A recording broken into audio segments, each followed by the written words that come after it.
सूरज की पहली किरणें अफ्रीकन सवाना में फैलने लगती हैं। सुनहरी लाइट घास के मैदानों पर छा जाती है। बबूल के पेड़ों की लंबी शैडोज बनती है। हवा कूल है, जागते हुए बर्ड्स की आवाजों से भरी है। ये अफ्रीकन हाथी का क्षेत्र है, एक ऐसी जगह जहां वे हजारों सालों से रोम करते रहे हैं। जमीन थोड़ी कांपती है, जैसे हाथियों का एक फैमिली सुबह की मिस्ट से निकलता है। ये शानदार जीव धरती पर सबसे बड़े लैंड एनिमल्स अपने आकार के विपरीत बड़ी ही नजाकत से चलते हैं। वे स्ट्रेंथ और शांति का एक संगीत हैं। उनकी प्रेजेंस प्रकृति की शक्ति का प्रमाण है। अफ्रीकी हाथी एवोल्यूशन का एक चमत्कार है। इसका विशाल साइज प्रभावशाली है। बुल 13 फीट तक लंबे और 6 टन से ज्यादा वजन के होते हैं। उनकी मोटी रिंकल्ड त्वचा स्लेट और भूरे रंग का एक ताना बाना धूप और कीड़ों से प्रोटेक्शन प्रदान करती है। लेकिन ये उनकी डिस्टिंक्टिव फीचर्स हैं जो वास्तव में उन्हें अलग करती हैं। ट्रंक, नाक और ऊपरी होंठ का एक मेल डेक्सटेरिटी का एक चमत्कार है। इसका उपयोग ब्रीथिंग, सूंघने, ट्रम्पेटिंग, पीने और आश्चर्यजनक रूप से नाजुक चीजों को पकड़ने के लिए किया जाता है।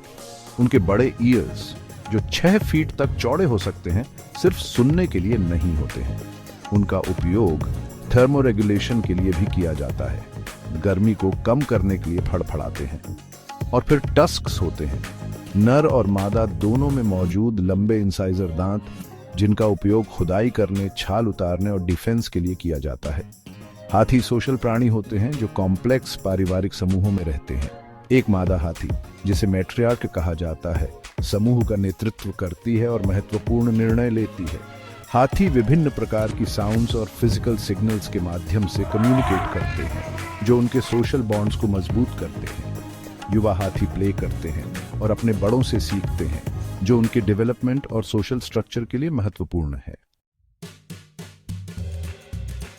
हाथी बेहद सोशल प्राणी होते हैं जो एक मैट्रियार्क, सबसे बुजुर्ग और सबसे अनुभवी मादा के नेतृत्व में घनिष्ठ पारिवारिक समूहों में रहते हैं। इन हर्ड्स की संख्या कुछ व्यक्तियों से लेकर 100 से अधिक तक हो सकती है। कम्युनिकेशन उनके सोशल स्ट्रक्चर की कुंजी है और हाथियों के पास स्वरों और हाव भावों का एक कॉम्प्लेक्स भंडार है। पेट के रंबलिंग की गहरी आवाज, जो ह्यूमंस के लिए अश्रव्य होती है, मीलों तक जा सकती है। अन्य हर्ड्स को उनकी प्रेजेंस का संकेत देती है। तेज ट्रम्पेटिंग की आवाज खतरे की चेतावनी है, जबकि हल्की रंबलिंग का उपयोग झुंड के भीतर कांटेक्ट बनाए रखने के लिए किया जाता है। यहाँ तक कि उनके ईयर्स की स्थिति, उनकी ट्रंक की झिलमिलाहट या उनके टस्क्स से स्पर्श उनके कॉम्प्लेक्स सोशल वर्ल्ड में अर्थ बताता है। ए लाइफ इन द बैलेंस, सांसों के तराजू में लाइफ। अफ्रीकी हाथी हर्बिवोर्स होते हैं जो फूड की तलाश में 16 घंटे तक बिताते हैं। उनके डाइट में मुख्य रूप से ग्रास, लीव्स, फ्रूट्स और बार्क होते हैं और वे रोजाना सैकड़ों पाउंड्स वनस्पति खा सकते हैं। उनकी नोमैडिक लाइफस्टाइल उन्हें फूड और वाटर की तलाश में विशाल दूरियों तक ले जाती है। उनकी एक्टिविटीज उसी लैंडस्केप को शेप करती हैं जिसमें वे रहते हैं। जैसे ही वे ग्रेज करते हैं, हाथी झाड़ियों में क्लियरिंग्स बनाते हैं, नए ग्रोथ को बढ़ावा देते हैं और अन्य एनिमल्स के लिए हैबिटेट प्रदान करते हैं। उनका डंग न्यूट्रिएंट्स और सीड से भरपूर सवाना में प्लांट्स के लाइफ को फैलाने में मदद करता है। ये जेंटल जायंट्स इकोसिस्टम के डेलिकेट बैलेंस को बनाए रखने में महत्वपूर्ण भूमिका निभाते हैं। Shadows over the savanna. Savanna पर शैडोज अपने साइज और स्ट्रेंथ के बावजूद अफ्रीकी हाथियों को कई थ्रेट्स का सामना करना पड़ता है, जिनमें से कई ह्यूमन प्रभावित हैं।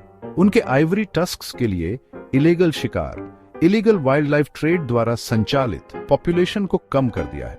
ह्यूमन इंक्रोचमेंट, एग्रीकल्चर और क्लाइमेट चेंज के कारण हैबिटेट का नुकसान उनकी स्थिति को और बढ़ा देता है। उनके डिक्लाइन के परिणाम दूर तक पहुंचने वाले हैं। कीस्टोन स्पीशीज के रूप में हाथी सवाना इकोसिस्टम के हेल्थ और डाइवर्सिटी को बनाए रखने में महत्वपूर्ण भूमिका निभाते हैं। उनके गायब होने के वाइड स्प्रेड इंपैक्ट्स होंगे, अनगिनत अन्य स्पीशीज और पूरे एनवायरनमेंट को प्रभावित करेगा। Section 6, guardians of the giants. दिग्गजों के रक्षक। अफ्रीकन हाथियों की रक्षा की लड़ाई समय के विरुद्ध एक दौड़ है, जिसके लिए एक ठोस ग्लोबल प्रयास की मांग है। अवैध शिकार विरोधी गश्त, हैबिटेट संरक्षण कार्यक्रम और हाथी दांत के व्यापार के खिलाफ इंटरनेशनल कानून उनके जीवित रहने के लिए महत्वपूर्ण हैं। लेकिन इसके लिए ह्यूमन बिहेवियर में बदलाव की भी आवश्यकता है। यह मान्यता कि ये मैजेस्टिक जीव हमारे सम्मान और सुरक्षा के पात्र हैं। कंजर्वेशन संगठनों का समर्थन करके, अवेयरनेस फैलाकर और रिस्पॉन्सिबल टूरिज्म की वकालत करके हम सभी यह सुनिश्चित करने में भूमिका निभा सकते हैं कि आने वाली जनरेशन्स तक अफ्रीकन सवाना में हाथियों की चिंगाड़ गूंजती रहे। उनका फ्यूचर और वास्तव में हमारे प्लैनेट का हेल्थ इस पर निर्भर करता है। अगर आपको यह वीडियो पसंद आया हो तो कृपया हमारे चैनल को लाइक, शेयर और सब्सक्राइब करें। आपके समर्थन से हम और भी महत्वपूर्ण कंजर्वेशन एफर्ट्स को उजागर कर सकते हैं।